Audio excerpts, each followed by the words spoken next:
تو احادیث نبویہ سے دلائل آپ کے سامنے وہی روایت ہے جو شروع میں ہم نے پڑھی تھی. پڑھیے. عن ابی ہریرہ رضی اللہ تعالیٰ عنہ قال ان رسول اللہ صلی اللہ علیہ وسلم اذا مات الانسان انقطع عنہ اعمالہ الا من ثلاثۃ، جب انسان فوت ہو جائے اس کے تمام اعمال بند ہو جاتے ہیں، 3 اس کے اکاؤنٹس کھلے رہتے ہیں. 3 اکاؤنٹ ایسے ہیں جس میں ارننگ ہوتی رہتی ہے، آمدنی آتی رہتی ہے. وہ کون کون سے ہیں؟ الا من صدقۃ جاریۃ، صدقہ جاریہ، چلتی پھرتی نیکی، او علمی ینتفع بھی، ایسا علم جس سے لوگ فائدہ مند ہوتے رہیں، یعنی پڑھنے پڑھانے کا کام، درس و تدریس. اور تیسرے نمبر پہ او ولد صالح یدعو لہ، ایسا نیک طبقہ اولاد جو اس کے لیے نیک بھی اور مانگتا بھی رہے. صحیح مسلم کتاب الوصیہ باب ما یلحق الانسان من الثواب بعد وفاتہ. حضرت ابو ہریرہ فرماتے رسول اللہ نے فرمایا جب انسان مر جاتے ہے اس کا عمل منقطع ہو جاتا ہے مگر 3 چیزیں جاری رہتی ہیں: صدقہ جاریہ، ایسا علم جس سے فائدہ، اور نیک اولاد جو دعا کرتی رہے. اس سے ایک بات سمجھ آئی کہ ایصال ثواب بھی ہے اور ثواب بھی ہے. آپ کا ٹائم پورا ہو گیا ناشتے کا؟ 12:30 پہ ہی ہوتا ہے، مجھے تو یہ بتایا گیا. جی 40 پہ ہے. چلیں آگے. دلیل نمبر 5 حضرت ابو ہریرہ رضی اللہ تعالیٰ عنہ کی روایت سنن ابن ماجہ میں، باب ثواب معلم الناس الخیر کے تحت موجود ہے. ان مما، یار میرے خیال میں کوئی ایک ساتھی عبارت پڑھتا جائے اور میں اس کا ترجمہ کرتا جاؤں. یہ چلو دوسرے پیریڈ میں یوں کریں.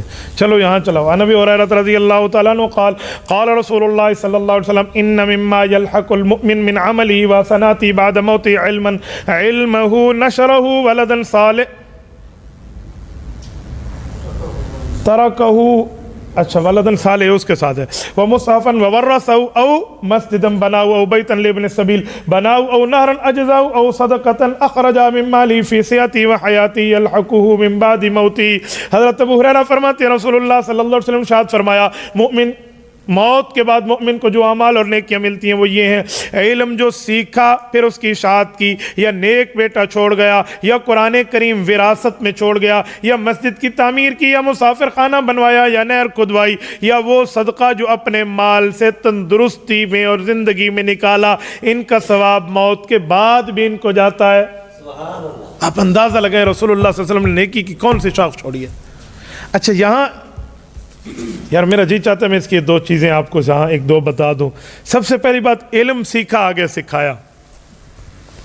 مولوی بننے کے بعد اگر آپ نے جاب کر کے اپنے لیے حلال کمانا ہے نا تو پھر مولوی نہ بنتے، پہلے سے جاب لے لیتے، آپ بہت بڑے درجے پہ ہوتے. آج میں سعودیہ گیا، میرے ایک شاگرد ہیں، وہ بھی ماشاءاللہ قریش صاحب ہیں. ان کا مجھے فون آیا، استاد جی میں نے بہت مشکل سے آپ کو سعودیہ کا نمبر ڈھونڈا ہے، آپ مدینہ طیبہ میں ان دنوں؟ میں نے کہا جی ہاں، میں آپ کے پاس آنا چاہ رہا ہوں.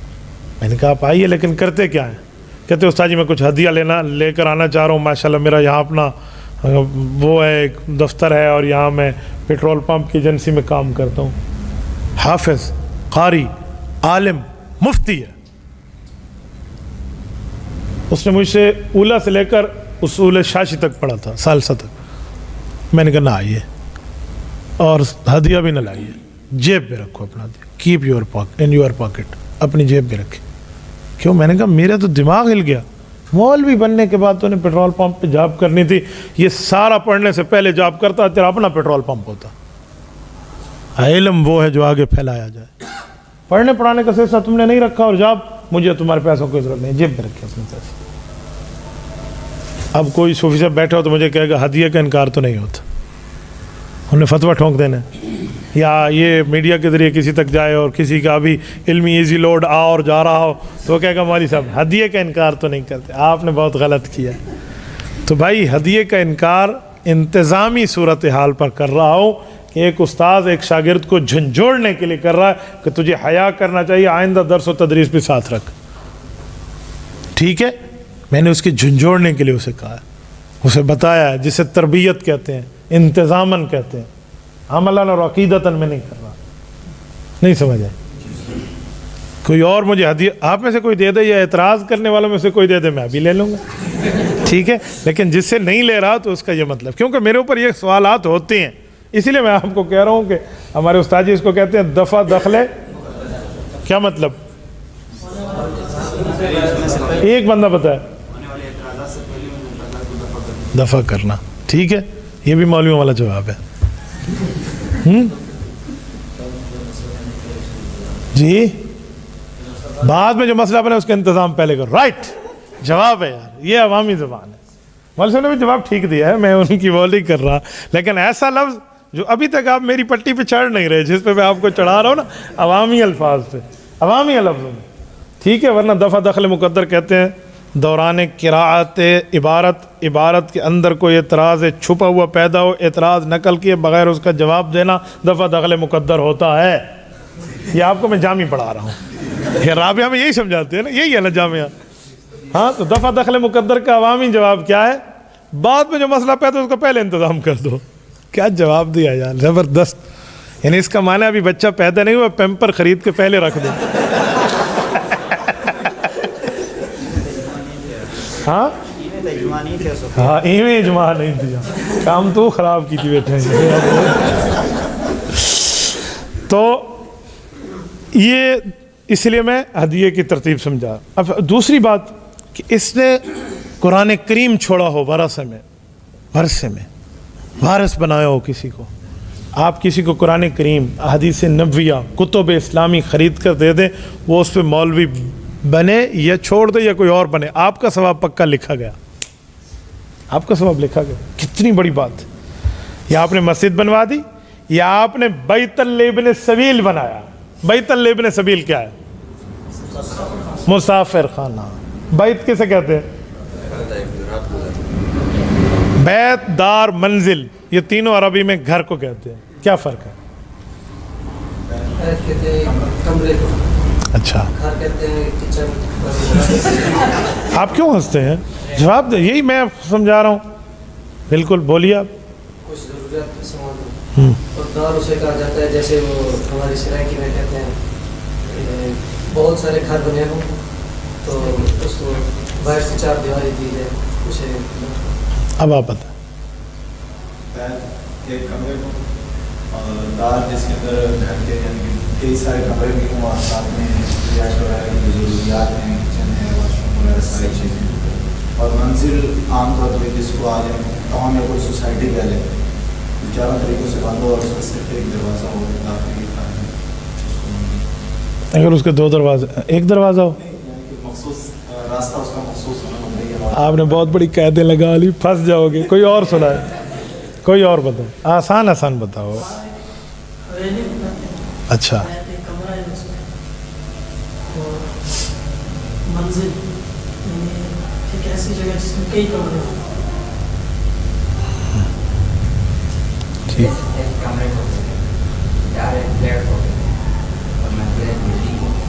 زبردست, ٹھیک بتا رہے ہیں.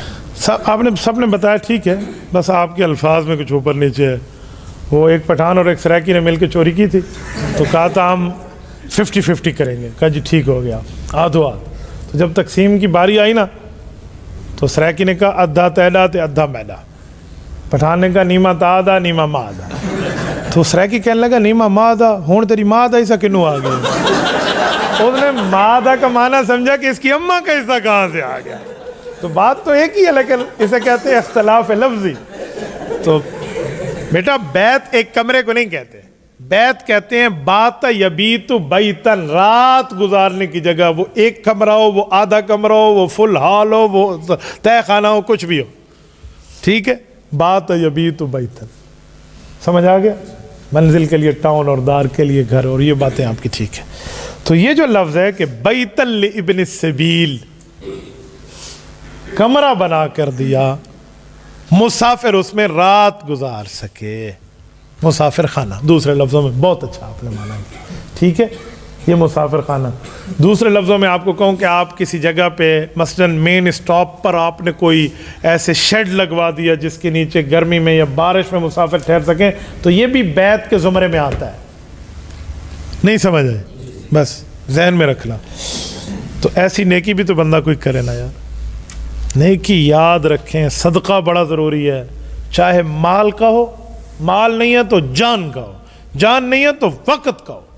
یا وقت دیں اللہ کے راستے میں, جھاڑو لگانے کے لیے کسی مسجد میں چلے جائیں, لیکن جھاڑو لگا لیں, جان پیش کر دیں. مال ہے تو مال پیش کر دیں, وقت ہے تو وقت دے دیں. صدقہ صرف پیسوں کا نہیں ہوتا. یاد رکھیں, صدقات نہیں ہوں گے ترقیات نہیں ہوں گے.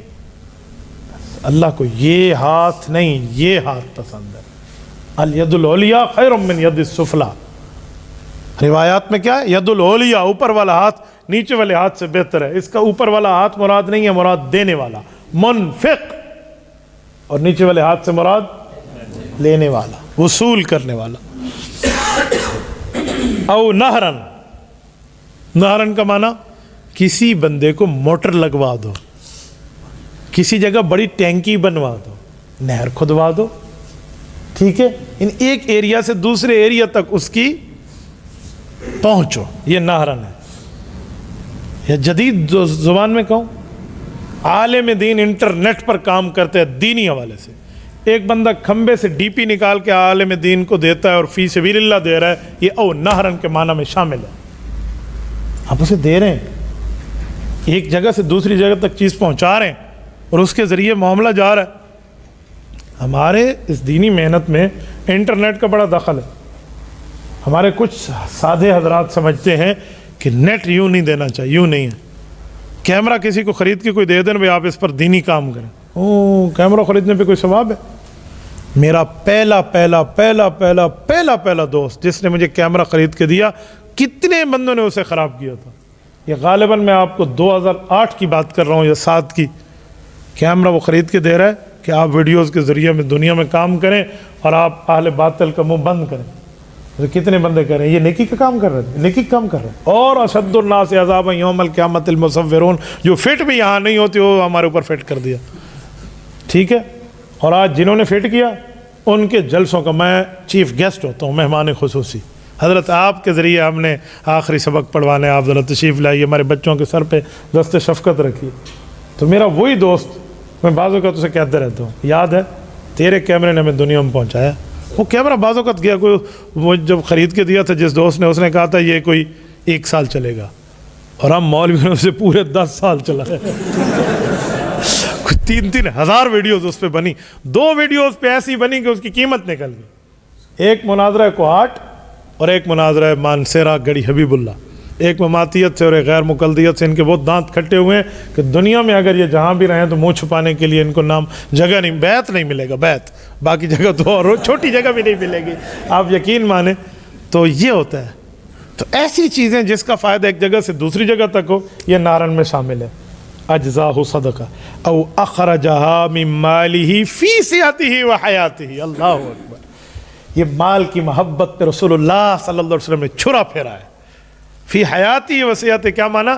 جب تم تگڑے ہو, تمہاری جان میں جان ہو, تمہاری آنکھ میں بینائی, کان میں سنوائی اور ہاتھ میں طاقت ہو, اور تم یہ سمجھ رہے ہو کہ میں اپنے مال خرچ کرنے پہ قادر ہوں, اس وقت صدقہ کرو, نہ کہ اس وقت جب تمہارے ہاتھ کانپ رہے ہوں, بینائی ختم, سنوائی ختم, ہاتھ میں لرزہ, منہ میں باتیں, اور اس وقت تم مال کی طلب لے لو اللہ کے لیے دے دو. اس سے بہتر ہے کہ تم اپنی صحت میں صدقہ کرو.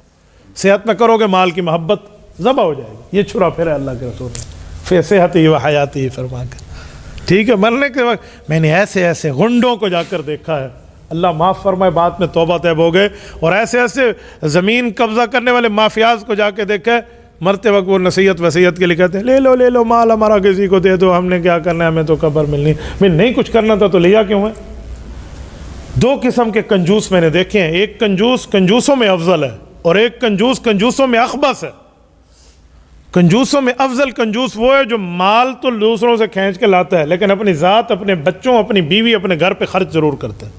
اور جو اخبث الکنجاسین ہے نا, کنجوسوں میں سب سے بے ایمان کنجوس وہ ہے جو مال جمع تو کرتے, لگاتا پھر بھی نہیں ہے. جسے قرآن کہتے ہیں الذی جمع مالا وعددا, اس نے مال جمع کیا اور کاؤنٹنگ کی, عددا, گنتا رہا, اتنا ہو گیا, اتنا ہو گیا, اتنا ہو گیا. یحسب, اور اس کا خیال یہ تھا, ان مالو, اس کا بزنس, اس کا مال, اس کے پیسے, اس کا بیلنس, اخلدا, ہمیشہ اس کے پاس رہے گا. کلا, ایسا ہرگز نہیں ہے. تو یہ کنجوسوں میں سب سے خبیث کنجوس ہے جو اپنے پہ بھی نہیں لگاتا. اللہ معاف کرے. توبہ. یہ میرے سمجھ سے معاملات بالا تر ہیں کہ پیسہ بھی ہو اور بندہ لگائے بھی نہیں, تو پیچھے فائدہ دنیا میں. تو فی صحتی و حیاتی یلحقہ من بعد موتی، فرمایا موت کے بعد یہ اسے ملے گا. یہ سرور کائنات صلی اللہ علیہ وسلم کا فتویٰ ہے اور معلم کائنات نے اس پہ حرف آخر فرما دیا. تو یہ ایصال ثواب کے دلائل میں ایک